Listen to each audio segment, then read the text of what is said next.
안녕하십니까. JTBC 전국뉴스입니다. 전북의 10번째 코로나19 확진자인 60대 남성의 접촉자들이 모두 음성으로 확인됐습니다. 전라북도는 전주시 우화동에서 매운탕 음식점을 운영한 남성과 접촉한 가족과 의료진, 헬스장 관계자 등 22명이 음성으로 분류됐고, 남성이 지난 13일과 17일에 방문한 완주군 소양농협 직원 등 26명도 모두 음성 판정을 받았다고 밝혔습니다. 보건당국은 이 남성이 누구한테 병이 옮았는지 휴대전화 위치 추적 등을 조사하고 있지만 여전히 감염원을 찾지 못했다고 덧붙였습니다. 코로나19 확산에 따른 사회적 거리두기 운동에도 익산 지역 교회들이 주일 예배를 강행하는 것으로 나타났습니다. 익산시는 19일 기준으로 교회 주일 예배 강행 의사를 조사한 결과 전체 657곳 가운데 80%인 586곳에 이른 것으로 파악돼 이들 교회를 대상으로 주일 예배 중단을 요청하고 있다고 밝혔습니다. 인근 군산의 경우 교회 492곳 가운데 56%인 278곳이 주일 예배를 중단했습니다. 초중고등학교에 이어 대학들도 재택 수업 기간을 연장하면서 학생 등교를 4월로 늦추고 있습니다. 지난 16일 개강한 전북대와 오는 23일 개강하는 전주대는 재택 수업을 한 주씩 더 연장해 학생이 등교하는 대면 강의는 다음 달 6일부터 시작하기로 했습니다. 오는 30일 개강하는 우석대는 2주간 실시간 온라인 강의를 진행한 뒤 다음 달 13일부터 학생들이 등교하도록 했습니다. PC방과 노래방 같은 다중 밀집 시설 가운데 오늘 하루 85곳을 우선적으로 선별해 긴급 현장 점검이 이루어졌습니다. 전라북도는 코로나19의 확산을 우려해 규모가 크거나 손님이 많은 PC방과 노래방, 당구장과 스크린 골프장 등 85곳을 대상으로 종업원들이 마스크를 착용하고 손 소독제 등을 구비했는지 표본 조사한다고 밝혔습니다. 이번 표본 조사에서 빠진 도내 다중 밀집 시설이 3,700곳을 넘지만 전라북도는 인력이 부족해 이들 시설에 대한 전수조사가 어렵다고 덧붙였습니다. 민생당이 전북에서 현역 의원을 포함해 모두 5명의 총선 후보를 1차 확정했습니다.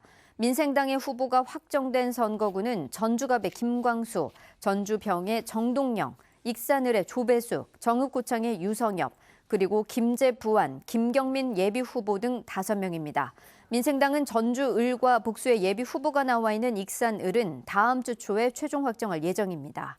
또 조만간 발표될 비례대표 후보 명단에 군산 출신의 박주연 당대표가 포함될 수 있을지도 관심을 모으고 있습니다.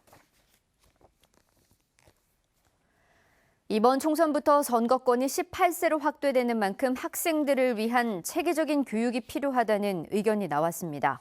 전라북도 의회 김희수 의원은 선거 연령이 확대되면서 도내 학생 유권자만 6,500여 명에 이르지만 아직은 어리다는 이유로 사회적 관심이 낮고 학교가 정치판이 될 수 있다는 우려가 있다고 말했습니다. 김 의원은 하지만 역사의 변혁기마다 우리 학생들의 역할이 지대했다고 강조하고 전북교육청이 생애 처음 주권을 행사하는 학생들을 위해 세심한 선거 교육을 실행해야 한다고 주장했습니다. 경찰이 민주당 이상직 예비후보 측근 A씨의 공직선거법 위반 혐의에 대한 수사에 착수했습니다.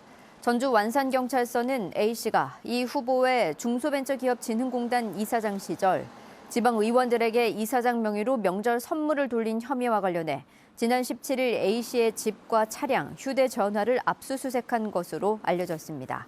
이 예비 후보는 이사장 신분이던 지난해 말 이 사건과 관련해 중진공이 계속해온 업무라며 자신과는 관계가 없다고 선을 그었습니다. 오늘 오전 6시 45분쯤 김제시 흥사동의 한 삼거리에서 33살 A씨가 몰던 5톤 화물차와 마주 오던 62살 B씨의 승용차가 부딪혔습니다. 이 사고로 승용차 운전자 B씨가 머리 등을 크게 다쳐 병원으로 옮겨졌지만 결국 숨졌습니다. 경찰은 좌회전하던 화물차가 중앙선을 넘은 것으로 보고 정확한 사고 경위를 조사하고 있습니다. 전북은 오늘 낮 기온이 16도 안팎까지 올랐습니다. 주말인 내일은 맑은 날씨 속에 오늘보다 기온이 더 오르겠습니다. 낮 최고 기온은 19도에서 22도가 예상됩니다. 휴일인 모레도 맑고 푸근한 봄 날씨가 이어지겠습니다. 전주기상지청은 당분간 큰 일교차 속에 대기가 점차 건조해지겠다며 화재에 주의를 당부했습니다. JTBC 8시 뉴스 예고입니다. 전라북도가 도내 코로나19 10번째 확진자와 만났어도 마스크를 쓴 사람들은 접촉자로 분류하지 않고 자가격리 대상에서도 뺐습니다. 코로나19 확산 차단을 위해 열화상 카메라 설치가 늘고 있지만 주문 폭주에 한 달은 기다려야 합니다. 익산 평화육교 재가설 공사가 길어지자 영업에 타격을 받고 있다면서 상인들의 불만이 커지고 있습니다. 장수군이 85억 원을 들인 대곡 관광지가 한 해 매출은 고작 8천만 원에 그치는 적자 운영을 면치 못하고 있습니다. 자세한 소식은 JTBC 8시 뉴스에서 전해드리겠습니다.